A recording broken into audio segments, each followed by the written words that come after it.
Media.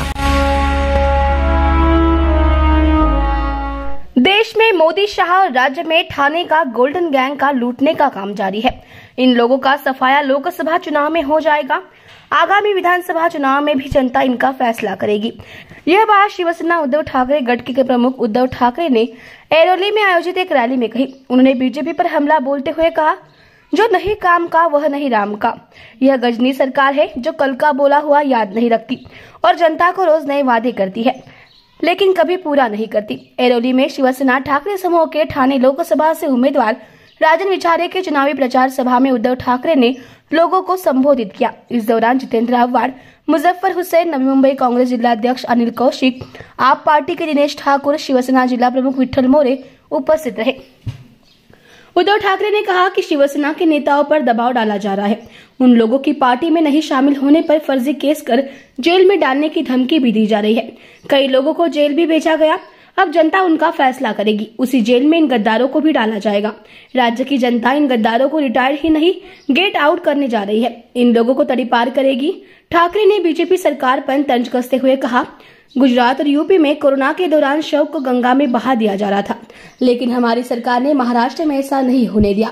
Corona काल में जिन लोगों की मौत हुई उनका सम्मान के साथ अंतिम संस्कार किया गया। काही जणांना मस्ती आले, त्यांना वाटतं ठाणे आपली खाजगी मालमत्ता आहे। ती मस्ती उतरवण्यासाठी मी आलेलो आहे।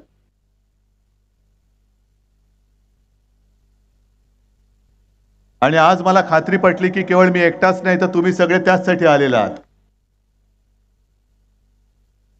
मगाशी संजय राऊत आपण जे बोललात ते खरं आहे। महाराष्ट्रामध्ये जिथे जिथे जाता येणं मला शक्य आहे तिथे तिथे मी जातोय। रस्त्यात गर्दी असते, सभेला गर्दी असते। परभणीची सभा काय, हिंगोलीची सभा काय, कालची धाराशिवची सभा, कोल्हापूरची सभा, हातकणंगले सगळ्याच सभा। आणि कालची धाराशिवची जी सभा होती,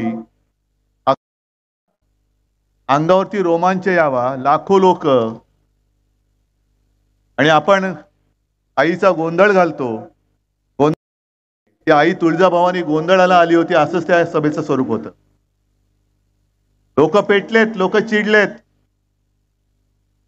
वाट बघतायत तरी एकदा आमच्या मतदानाची तारीख येते आणि यांना रिटायर नाही, गेट आउट करण्यासाठी लोक आतुरलेली आहेत। गेट आउट, तडीपार। किती मस्ती आले। एक तर यांच्यामध्ये हिम्मत नाही समोरासमोर लढायची। आणि माझ्या साध्या साध्या शिवसैनिकाला जो निष्ठावान आहे, तुमच्या पैशाने तो विकत घेतला जात नाही। आज सुद्धा त्यांचे संदेश येत आहेत, ये तुला सगळं सोडून देतो। पण मडवी तुरुंगात आहेत, भाजपात किंवा मिंद्याकडे जायला तयार नाहीत। आणि बघू ना आपण यांच्या तुरुंगाच्या भिंती किती मजबूत आहेत। कायद्याच्या दृष्टीने बोलतोय, तुरुंग नाही फोडणार मी, तुरुंग तसाच ठेवणार आहे। कारण उद्या ज्यांनी माझ्या मडवीला तुरुंगात टाकलं त्याला मी त्या तुरुंगात टाकणार आहे। संजय राऊत पण तसेच नाही झुकला।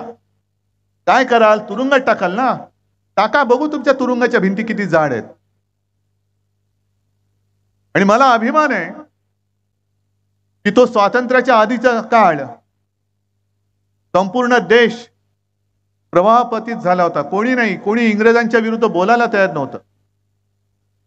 तेव्हा एक महाराष्ट्राचा सुपुत्र त्यांनी ठणकावून विचारलं होतं आणि सांगितलं होतं भर कोर्टात, स्वराज्य हा माझा जन्मसिद्ध हक्क आहे आणि तो मी मिळवणारच।